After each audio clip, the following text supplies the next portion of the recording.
donc salaamaaleykum gars yi bon parcours Python Django tey dañuy wax si framework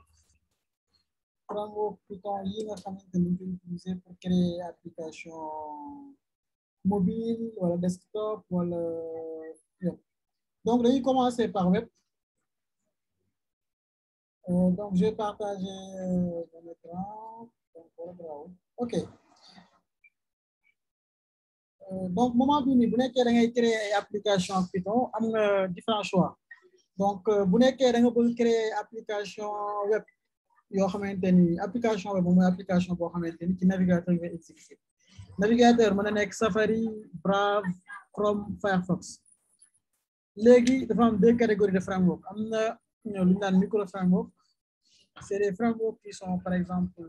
comment on appelle qui ne sont pas trop grands. Par exemple des frameworks qui n'ont pas trop de plugins ou des frameworks si tu as besoin de quelque chose da ngay installer benn plugin wala benn package. Ok am na tamit framework complet lu ñu naan battery included mooy framework boo xamante ni y a tout dedans quoi. Donc jaru ngay installer package yu bëri pour def certaines choses. Voilà. Donc framework yi nga xamante ni moo gën a populaire côté web si Python surtout côté full stack framework moom mooy Django. Donc Django bokk na moom moo gën a populaire am na bon am na yeneen par exemple bu ñu demee Google ñu dem Python web framework comme ça bon day bëri framework gis nga day indi Django léegi Django framework complet la am na pyramide aussi pyramide framework complet full stack framework lañ koy wax quoi. Donc yooyu lañ naan full stack framework. Léegi am na par exemple micro framework yoo xamante ni sont très populaires aussi Flask parce que boo déggee Django da nga dégg Flask. Léegi Flask ak Django yan fan lañ ko mën a utiliser surtout donc Django on parle de Django surtout bu nekkee da nga bëgg développer benn application boo xamante ni bon application bu mag la. Imaginons par exemple application mel na Xarala parce que day am module yu bëri Xarala par exemple boo duggee si application Xarala day am par exemple module boo xam ne cours yi lay gérer am module bu gérer certificat am module bu gérer reconversion am module bu gérer utilisateur am module bu gérer tableau de bord. Donc ñun on a des dizaines de modules quoi. Donc dans ce cas là la solution qui va marcher le mieux mën na nekk Django. Mais attention mën nga utiliser aussi Flask ci genre contexte bi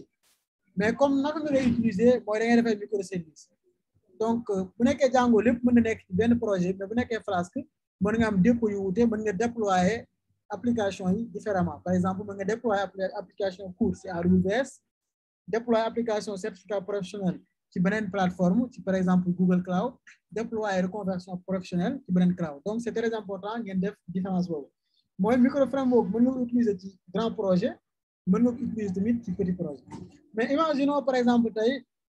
nga bëgg def sa benn application simple boo xamante ni bon genre site lay nekk mais day am contact am tamit juste sur benn page d'authentification. Dans ce cas là mën nga utiliser Flask. Wala nga bëgg développer benn API boo xamante ni soxla woo am front-end juste API rek nga soxla loolu tamit mën nga utiliser Flask. Léegi nag am na candidat boo xamante ni c'est très populaire. Voilà c'est très populaire fi mu toll nii booy def API Python monsieur moom mooy nekk le choix boobu mooy Fast API. Fast API il est très rapide donc 2018 la mais heure bii nii ñu wax Python bokk na si même les 3 top framework web surtout pour créer API. Donc moom spécialisé mooy lan créer application framework pour créer REST API web. Donc c'est très important. Lu tax par exemple lu tax ma j'aime beaucoup Fast API surtout projet yu bëri yu ma def API yu mujj yi moom laay utiliser. C'est très rapide. C'est très rapide. Voilà. Benn bi stop c'est facile à utiliser, simple à utiliser. li ma si gën a neex Fast API mooy documentation bi de base et intégrée. Donc boo créé sa API rek am na documentation. Il est comparable à Node.js et Go. Donc loolu c'est très important. Node.js bi nga xamante nekk na voilà non blocking la Node.js boo exécuté benn tâche du xaar beneen bi pare pour nga exécuter beneen. C'est la même chose. Go aussi c'est un langage boo xamante ni c'est très rapide, langage typé créé par Google. L'autre chose boo xamante ni amuñu ko ci Python de base mooy typage statique. Fast API boo ko utiliser type yi c'est statique. Bon je vais revenir un peu sur les typages. Donc bu ñuy wax langage typé ak langage dynamique bon ñaar la quoi par exemple mën nañu wax Python JavaScript et famille wax tamit Java C# ak famille boobu mooy langage yi nga xamante ni tey booy déclarer benn variable da ngay déclarer type de variable langage Python amul soxla woo déclarer type bi donc c'est très important avantage bi bu nekkee ay genre Python yooyu mën na nekk par exemple booy coder c'est plus rapide parce que am na données yoo xamante ne xamoo type bi donc c'est plus rapide nga coder mais côté sécurité souvent Java wala C# moom mooy gën parce que tous données yi ngay recevoir ci utilisateur bi yëpp yow xam nga à l'avance yan type de données donc bu utilisateur dugalee données bu baaxul rek tak y a une exception qui est levée donc c'est très important mais aussi c'est très rapide Fast API vraiment vous pouvez regarder mais c'est très rapide quoi ok man moom j'aime beaucoup beaucoup d'API yu ma mujjee développé Fast API laa ko développé ok donc candidat yi pour web pour résumer Django projet yu mag yi Flask yenn simple application Fast API booy développé API boo xamante ni da nga bëgg mu nekk asynchrone ok loolu moo nekk côté web bi suñu xoolee Python partie yooyu ñoom ñoo gën a siiw quoi am na Bottle bon am na SherryPy am na Web2Py bokk na ci gën a yàgg mais malheureusement n'est pas le plus utilisé le plus populaire quoi ok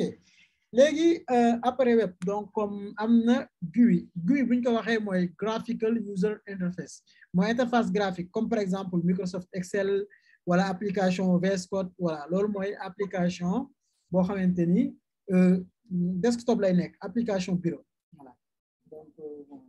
ça toward data science donc bu nekkee GUI am na ay candidats yu bëri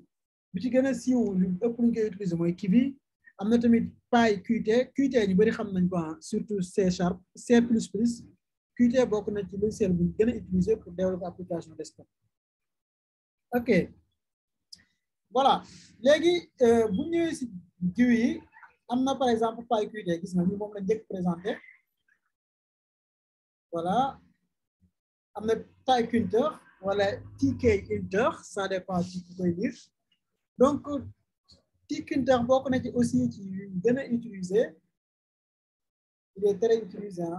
WX Python donc c'est pas très populaire c'est pas très utilisé libAVG aussi donc pour résumer GUI mooy application desktop PyQt moom ngay mën nga ko utiliser sinon nga utiliser tkinter wala nga utiliser Kivy aussi c'est très utilisé quoi donc bu nekkee PyQt avantage mooy Qt ci boppam bi nga xamante ne ñu bëri xam nañ ko comprendre nañ ko presque même module rek ngay utiliser bu nekkee tkinter bon c'est très bien documenté aussi c'est très bien c'est beaucoup utilisé quoi tamit dafa bëri ay modules yoo xamante ni c'est voilà c'est déjà en place quoi donc voilà donc il est très populaire il est très utilisé donc mën na nekk candidat pour ku bëgg a def application desktop malheureusement nekkul bon solution yu bëri fu mu toll nii desktop bëriwul ñu koy utiliser lu bëri mais bon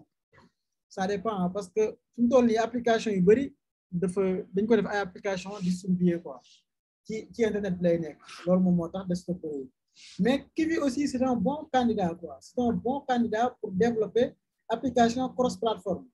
donc mën nga def avec Kivy mën nga développer boo xamante ni ci Windows lay dox ci iOS lay dox aussi ci comment on appelle ci Android c'est très important Kivy voilà donc boo xoolee Kivy mën nga si développer application bi tamit c'est très rapide quoi ok desktop moom on va pas passer énormément de temps dessus ok léegi ñu ñëw ci partie bu gën a intéressant mooy partie mobile ok super donc mobile aussi en Python d'abord avant de continuer application mobile aujourd'hui bokk na ci luñ gën a utiliser ci àdduna bi taux de pénétration mobile bi toujours day gën a yéeg donc c'est une excellente opportunité nit ñi ñu war a développer application donc aujourd'hui bu ñu wax application mobile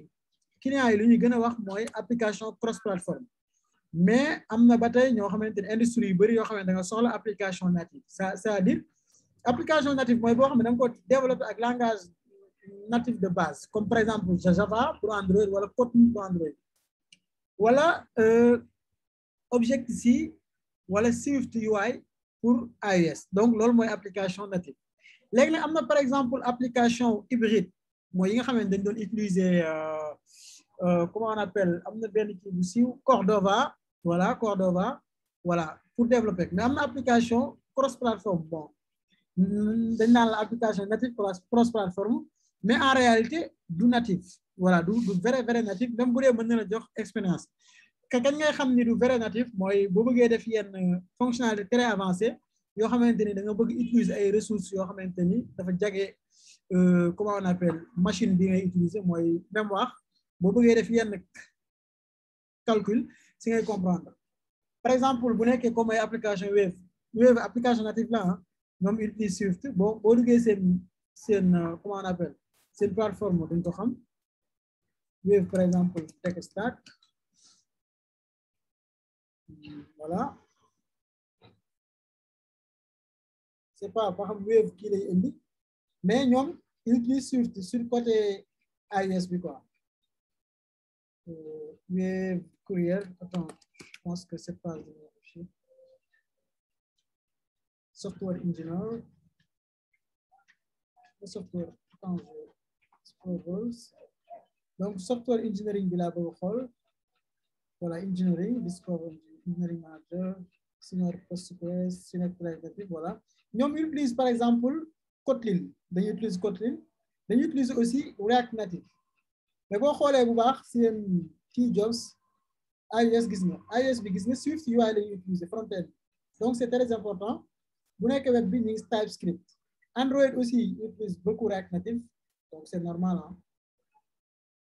ñoom aussi seen back-end bi c'est sur Python